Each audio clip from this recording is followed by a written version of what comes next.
Assalamualaikum warahmatullahi wabarakatuh. Allahu Akbar, Allahu Akbar.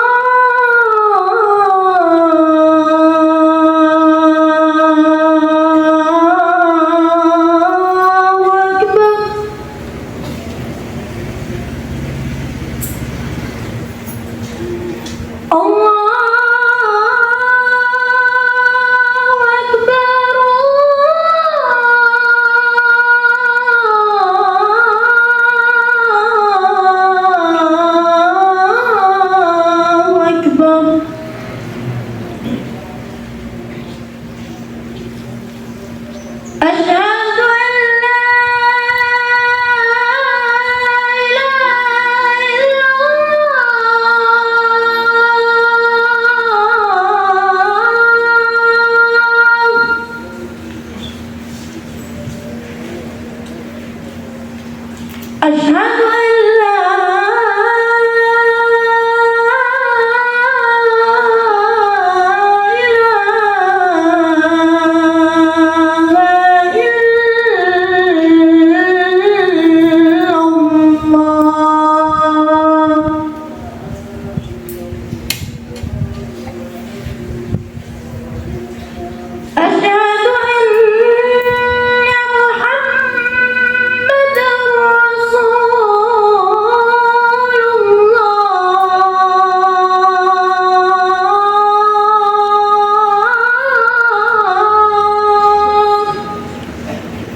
an la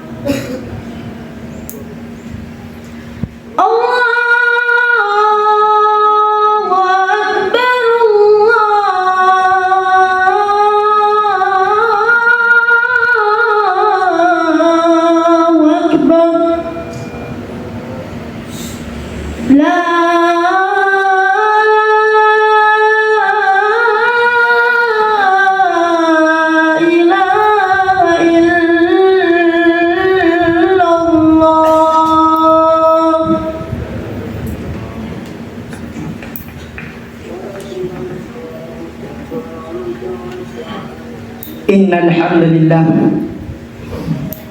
nahmaduhu wa nasta'inuhu wa nastaghfiruh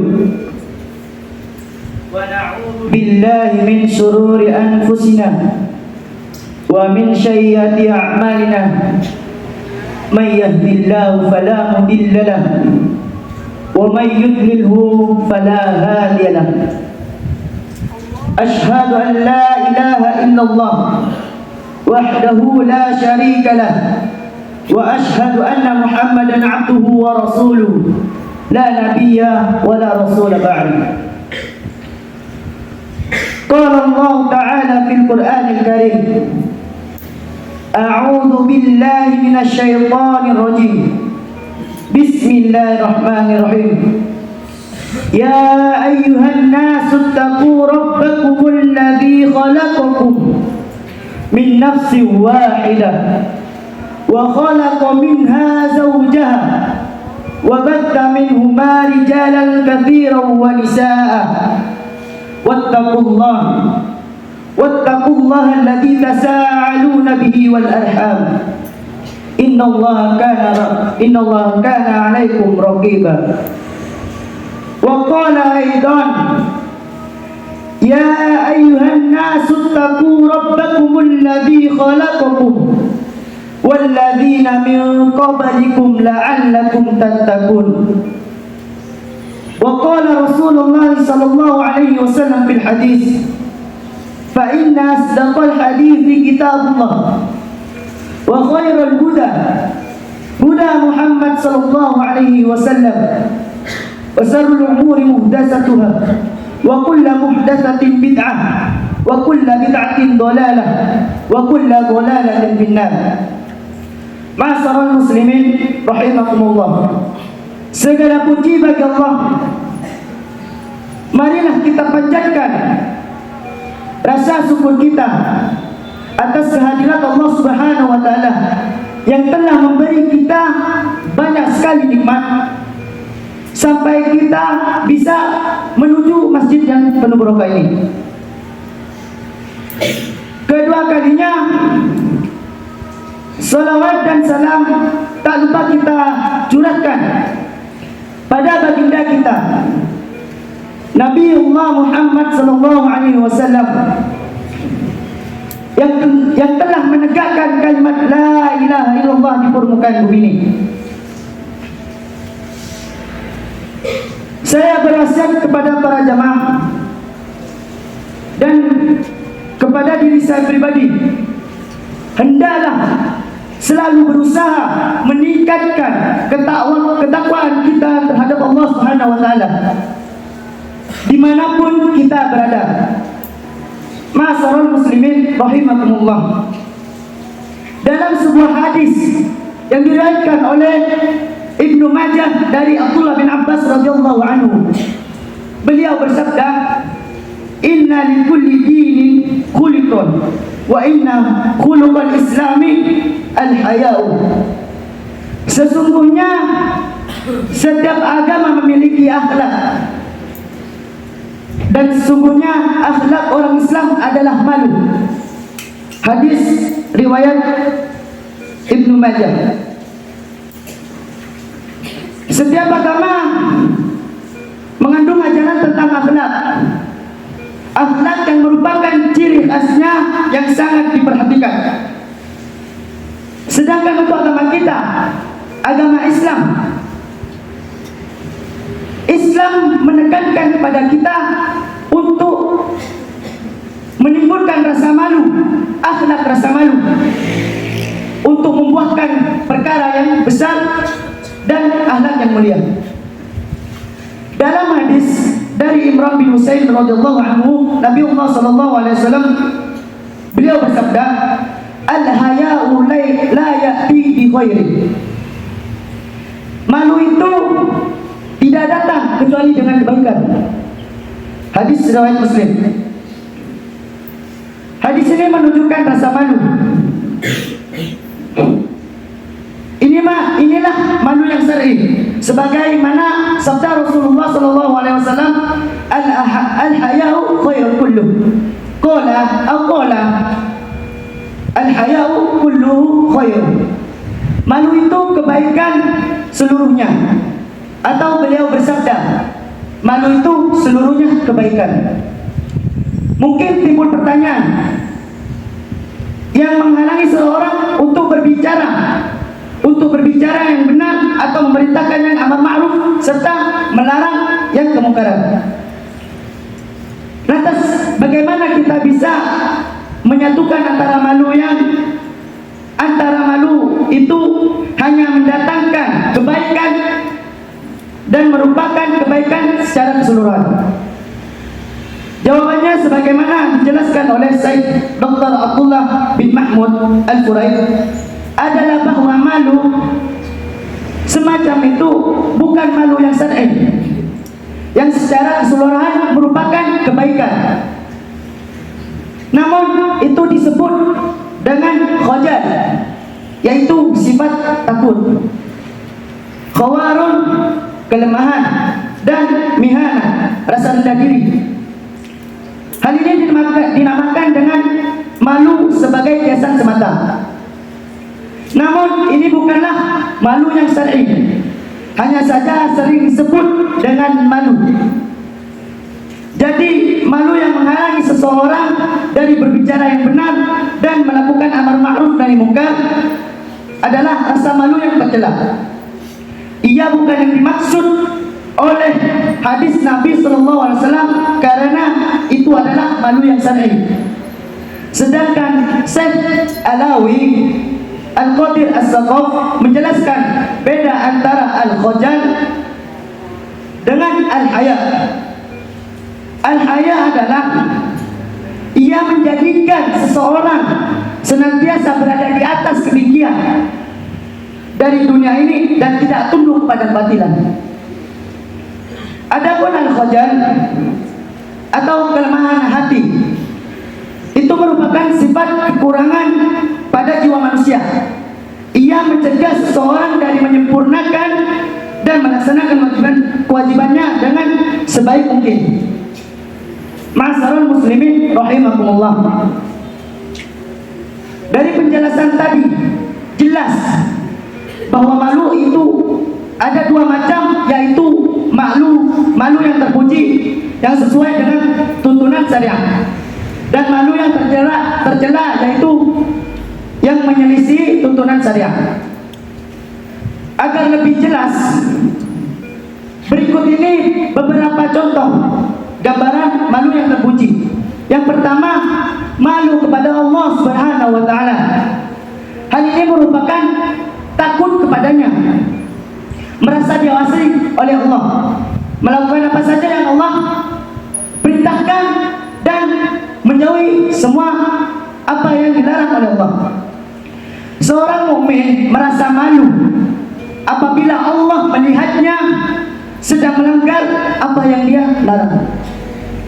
Yang kedua, malu kepada malaikat, yaitu ketika seorang mukmin merasa bahwa para malaikat itu bersama dirinya, menyertai di setiap waktunya dan tidak berpisah dari dirinya kecuali ketika dia sedang buang air besar atau saat sedang berhubungan dengan istrinya. Yang ketiga, malu kepada manusia. Adanya martabat dalam diri seseorang. Orang mukmin ini merasa malu bila menyakiti orang lain dengan perkataan atau perbuatan. Maka ia tidak berucap dengan ucapan yang kotor dan kata-kata yang buruk. Dia tidak mencaci maki dan membuka aib atau kekurangan orang muslim. Demikian pula dia malu bila auratnya tersingkap di hadapan orang lain. Adapun gambaran dari malu yang tercela, yang pertama, malu untuk menuntut ilmu. Apabila malu itu berkaitan dengan urusan agama, menghalangi dari bertanya tentang urusan agama atau menghalanginya dari menyampaikan pengajaran dan dakwah, maka yang diperlukan dilakukan oleh mengusir malu yang menyebabkan tidak dapat memperoleh ilmu. Imam Mujahid bin Jabir rahimahullah, seorang ahli tafsir dari generasi tabi'in, mengatakan, Inna hadzal ilma la yata'allamu musattin wala mutakabbir. Sesungguhnya ilmu itu tidak akan dipelajari oleh orang yang pemalu dan orang yang menyibukkan diri.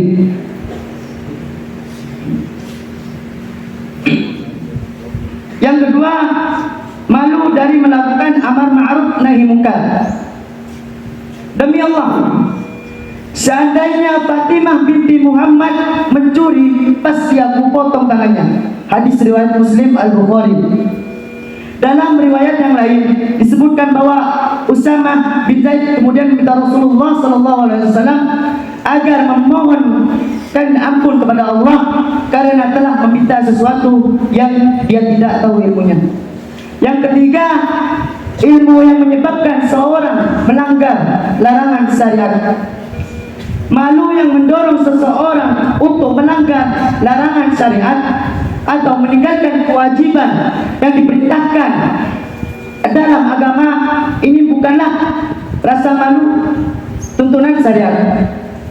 Ini merupakan kelemahan dan kehinaan.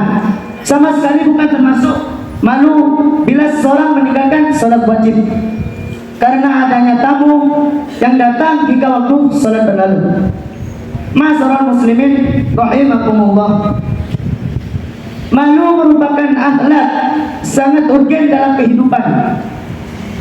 Urgentitas dari sifat malu bisa dilihat dari hal-hal berikut. Yang pertama, sifat malu merupakan sesuatu mulia, sesuatu yang mulia karena tidak seseorang nabi yang diutus oleh Allah Subhanahu wa taala kecuali dia pasti mendorong umatnya agar berakhlak malu.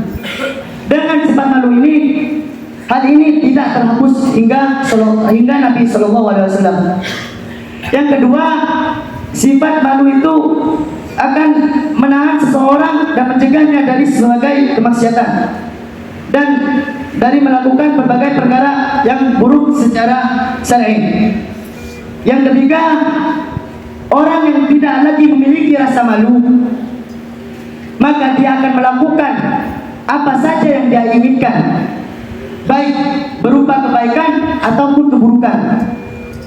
Yang keempat, Umar bin Khattab radhiyallahu anhu berkata, "Man qalla haya'uhu qalla wara'ahu, wa man qalla wara'ahu mata qalbahu." Siapa saja yang sedikit rasa malunya, maka akan sedikit pula wara'nya. Dan barang siapa yang sedikit wara'nya, maka dia mati hatinya. Yang kelima, dalam hadis dari Abdullah bin Amr radhiyallahu anhu, ia berkata, Rasulullah sallallahu alaihi wasallam bersabda, "Innal haya'a wal imana qurinan jami'an, fa idza rufi'a ahaduhuma rufi'a al-akhar." Sesungguhnya sifat malu dan iman bersatu dalam satu ikatan. Apabila hilang salah satu dari keduanya, maka akan sirna salah satunya. Barakallahu li wa lakum fil Qur'anil azim wa nafa'ani wa iyyakum bima fihi min ayatin wa dzikril hakim. Taqabbalallahu minna wa minkum tilawatuhu innahu huwas samiul alim.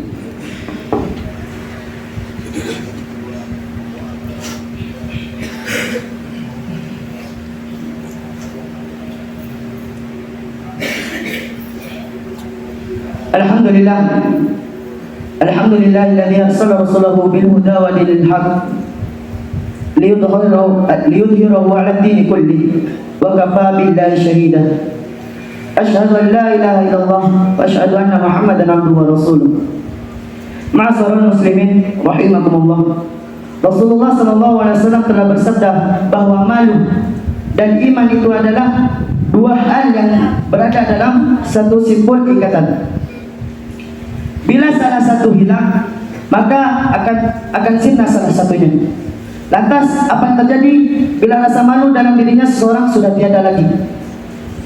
Dalam hadis yang diriwayatkan oleh Imam Al-Bukhari dari Abu Mas'ud Uqbah bin Amr Al-Badri radhiyallahu anhu berkata, Rasulullah sallallahu alaihi wasallam bersabda, "Inna mimma adraka an-nasu min kalamin nubuwatil ula, idza lam tastahyi fasna' ma syi'ta." Rawahu Bukhari. Sesungguhnya di antara kalam kenabian pertama yang diketahui oleh manusia adalah bila kamu tidak malu, maka lakukanlah apa yang kamu mau.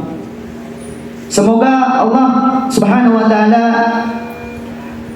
mengarungi hidayah dan taufik kepada kita dan keluarga kita serta kaum muslimin agar bisa menghiasi diri kita dengan sifat malu yang sesuai syariah dan menjauhi sifat malu yang tidak sesuai syariah. Bismillahirrahmanirrahim. Innallaha wa malaikatahu yusholluna 'alan nabi. Ya ayyuhalladzina amanu shallu 'alaihi wa sallimu taslima. Allahumma shalli 'ala Muhammad wa 'ala ali Muhammad kama shallaita 'ala Ibrahim wa 'ala ali Ibrahim innaka Hamidum Majid. Wa barik 'ala Muhammad wa 'ala ali Muhammad kama barakta 'ala Ibrahim wa 'ala ali Ibrahim innaka Hamidum Majid. Allahumma ighfir lil muslimina wal muslimat wal mu'minina wal mu'minat al ahya'u minkum wal amwat innaka sami'un qaribun mujibud da'wat ya qadiyal hajat. Rabbana atina fid dunya hasanah wa fil akhirati hasanah wa qina adzabannar.